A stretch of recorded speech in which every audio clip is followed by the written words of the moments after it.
السلام علیکم ورحمۃ اللہ وبرکاتہ۔ امید کرتا ہوں جتنے بھی ناظرین ہیں سب خیر و عافیت سے ہوں گے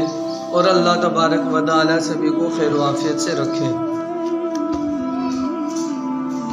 عزیز ساتھیوں، ابھی تک آپ نے یہ سنا ہوگا کہ رمضان المبارک کی رات بہترین رات ہے، مغفرت والی رات ہے، اور صبح جو ہے بہترین صبح ہوتی ہے، یعنی اس کا ایک ایک لمحہ جو ہے مغفرت کا ہوتا ہے، برکت و وسعتوں کا ہوتا ہے۔ لیکن آج میں آپ کو بتانے جا رہا ہوں کہ عید الفطر کی صبح کیسی ہوتی ہے۔ جو عید الفطر ہوتی ہے یعنی عید کے دن کا جو صبح ہوتا ہے وہ کیسی ہوتی ہے، تو کتابوں میں آتا ہے کہ پھر جب عید الفطر کی رات ہوتی ہے، یعنی عید الفطر کی جو رات ہے، ابھی میں آپ کو اس کے بارے میں بتا دوں کہ عید الفطر کی جو رات ہوتی ہے، تو جب عید الفطر کی رات ہوتی ہے تو اس کا نام آسمانوں پر لیلۃ الجائزہ ہے۔ یعنی عید الفطر کی جیسے مثال کے طور پر کل صبح عید ہے تو آج کی رات کی بتا رہا ہوں، یہ ایک ایگزامپل ہے، مثال کے طور پر بتایا میں نے۔ تو جب عید الفطر کی رات ہوتی ہے تو اس کا نام آسمانوں پر لیلۃ الجائزہ ہے، اور یعنی انعام کی رات لیا جاتا ہے۔ اور جب عید کی صبح ہوتی ہے، یعنی اب جب عید کی صبح ہو رہی ہے تو کیا ہوتا ہے، تو عید کی جب صبح ہوتی ہے تو اللہ تبارک و تعالی فرشتوں کو تمام شہروں میں بھیجتے ہیں، اور وہ زمین پر اتر کر تمام گلیوں راستوں کے سروں پر کھڑے ہو جاتے ہیں، اور ایسی آوازیں جس کو جنات اور انسان کے سوا ہر مخلوق سنتی ہے، اور پکارتے ہیں کہ اے حضور صلی اللہ علیہ وآلہ وسلم کی امت، اس کریم رب کی درگاہ کی طرف چلو جو بہت زیادہ عطا فرمانے والے ہیں اور بڑے سے بڑے قصور کو معاف فرمانے والے ہیں۔ اور پھر جب لوگ عیدگاہ کی طرف نکلتے ہیں، عزیز ساتھیوں، کتنا خوشنما منظر ہوتا ہے، کتنا دلکش منظر ہوتا ہے کہ ہر انسان سفید کرتا پجامہ پہن کر، ٹوپی پہن کر عیدگاہ کی طرف جا رہا ہوتا ہے، صرف اس ارادے سے کہ نماز پڑھنی ہے۔ واقعی میں وہ ایک دلکش منظر ہوتا ہے کہ تمام محلے والے ایک جگہ اکٹھے ہو کر اللہ تعالیٰ کو یاد کرتے ہیں، اور پھر ان راستوں پر، گلیوں پر اللہ تبارک و تعالی فرشتوں کو بٹھا دیتے ہیں، اور ان کو جو ہے کہتے ہیں کہ وہ ہم سب سے کہے کہ اللہ تعالیٰ نے آپ کی مغفرت فرما دی، اللہ تعالیٰ کی درگاہ کی طرف چلو جو بہت زیادہ دینے والا ہے اور بڑے سے بڑے قصور کو معاف فرمانے والا ہے۔ تو کیا کتابوں میں آتا ہے کہ پھر جب لوگ عیدگاہ کی طرف چلتے ہیں تو حق تعالی شانہ فرشتوں سے دریافت فرماتے ہیں، یعنی جب لوگ عیدگاہ کی طرف جاتے ہیں تو اللہ تبارک و تعالی فرشتوں سے پوچھتے ہیں کہ میرے فرشتوں بتاؤ کیا بدلہ ہے اس مزدور کا جو اپنا کام پورا کر چکا ہو۔ وہ عرض کرتے ہیں کہ ہمارے معبود اور ہمارے مالک، اس کا بدلہ یہی ہے کہ اس کی مزدوری پوری عطا کر دی جائے۔ تو اللہ تبارک و تعالی ارشاد فرماتے ہیں کہ اے فرشتوں، میں تمہیں گواہ بناتا ہوں، میں نے ان کو رمضان کے روزوں اور تراویح کے بدلے میں اپنی رضا اور مغفرت عطا کر دی۔ اور بندوں سے خطاب فرما کر ارشاد ہوتا ہے کہ اے میرے بندو، مجھ سے مانگو، میری عزت اور جاہ و جلال کی قسم۔ اللہ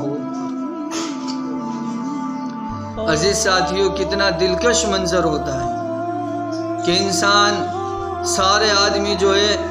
عیدگاہ میں نماز پڑھنے کے لیے، مساجد میں عید کی نماز پڑھنے کے لیے بیٹھے ہوں، اور پھر ان کی مغفرت ہو رہی ہو، اور پھر رب ذوالجلال اپنے عزت اور جاہ و جلال کی قسم کھا کر بندوں سے پوچھ رہے ہوں کہ بتاؤ تمہیں کیا چاہیے، جو تم مانگو گے انشاءاللہ وہ ملے گا۔ تو کتابوں میں آتا ہے کہ مانگو، میری عزت کی قسم، میرے جاہ و جلال کی قسم، آج کے دن اس اجتماع میں مجھ سے اپنی آخرت کے بارے میں جو سوال کرو گے عطا کروں گا۔ اور دنیا کے بارے میں جو سوال کرو گے اس میں تمہاری مصلحت پر نظر کروں گا۔ پھر آگے اللہ تبارک و تعالیٰ فرماتے ہیں میری عزت کی قسم جب تک تم میرا خیال رکھو گے میں تمہاری لغزشوں پر ستاری کرتا رہوں گا۔ عزیز ساتھیوں، سوچنے کا مقام ہے کہ اللہ تبارک و تعالیٰ جو شہنشاہوں کے شہنشاہ ہیں کیا فرما رہے ہیں؟ اپنی عزت کی قسم کھا کر فرما رہے ہیں کہ جب تک تم میرا خیال رکھو گے، یعنی جب تک تم اللہ تعالیٰ کو یاد رکھو گے، اللہ تعالیٰ تمہاری لغزشوں پر ستاری فرماتے رہیں گے۔ پھر آگے فرماتے ہیں میری عزت کی قسم اور میرے جلال کی قسم میں تمہیں مجرموں کے سامنے اور رسوا اور فضیحت نہ کروں گا، یعنی مجرموں کے سامنے تمہیں بے عزت نہ کروں گا، ذلیل و رسوا نہ کروں گا۔ بس اب بخشے بخشائے اپنے گھروں کو طرف لوٹ جاؤ۔ اللہ کیا فرماتے ہیں کہ بس اپنے گھروں کی طرف بخشے بخشائے اپنے گھروں کی طرف لوٹ جاؤ۔ تم نے مجھے راضی کر دیا اور میں تم سے راضی ہو گیا، پس فرشتے اس اجر و ثواب کو دیکھ کر جو اس امت کو افطار کے دن ملتا ہے خوشیاں مناتے ہیں اور کھل جاتے ہیں۔ عزیز ساتھیوں، کتنا بہترین مہینہ چل رہا ہے، کتنا بابرکت مہینہ چل رہا ہے کہ شروع سے لے کر اخیر تک عید کی نماز تک اللہ تبارک و تعالیٰ اپنے بندوں پر فخر فرما رہے ہوتے ہیں اور بندوں سے خطاب ہو کر فرماتے ہیں میری عزت کی قسم جو مانگو گے وہ دوں گا، میری عزت کی قسم جو میں اگر تم آخرت کے بارے میں مانگو گے تو عطا کروں گا، دنیا کے بارے میں مانگو گے تو اس پہ مصلحت یعنی اس پہ نظر کروں گا۔ پھر اللہ تعالیٰ فرماتے ہیں میری عزت کی قسم جب تک تم میرا خیال رکھو گے میں تمہاری لغزشوں پر ستاری کرتا رہوں گا اور لوگوں کے سامنے رسوا اور ذلیل نہ کروں گا، اور اپنے گھروں کی طرف بخشے بخشائے اپنے گھروں کی طرف لوٹ جاؤ۔ عزیز ساتھیوں، اللہ تبارک و تعالیٰ کا بہت بڑا احسان و کرم ہوا کہ اللہ تعالیٰ نے ہم سبھی کو یہ مہینہ عطا کیا اور اس مہینے میں روزہ رکھنے کی، تراویح پڑھنے کی، قرآن مقدس سننے کی اور نماز کی ادائیگی کی توفیق عطا فرمائی ہے۔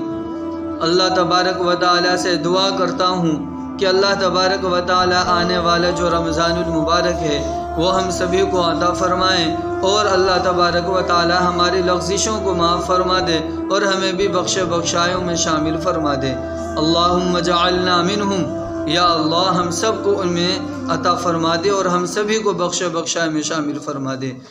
کہنے سننے سے زیادہ عمل کرنے کی توفیق عطا فرما دیجیے، آمین۔ وما علینا الا البلاغ۔